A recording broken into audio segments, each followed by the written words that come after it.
பாப்பா டீ குடிப்போம். டீயா? விளையாட்டு கடிச்சியா சீரியஸ் ஆயிடுச்சு. Sir excuse me. யா, இங்க வளையமாலை சின்னச்சாமின்னு ஒருத்தர் அட்மிட் பண்ணிருக்காங்க. அவர் எந்த வார்டு தெரியுமா? அவருக்கு நீங்க என்ன வேணும்? வாழ்க்கையில முன்னேறணும்னா பெரியவங்களை மதிக்கணும். நான் இந்த அளவுக்கு முன்னுக்கு வந்திருக்கேன்னா எப்படி? பெரியவங்களை மதிச்சதுனாலதான். அப்பா தான்ப்பா சாப்பிடுங்க.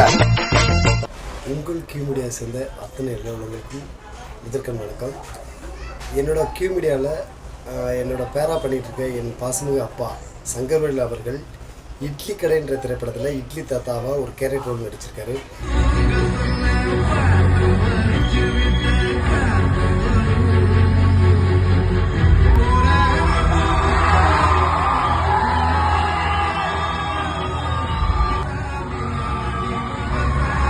அந்த வாய்ப்பு கொடுத்த தனுஷ் சார் அவர்களுக்கு என் மனமார்ந்த நன்றி.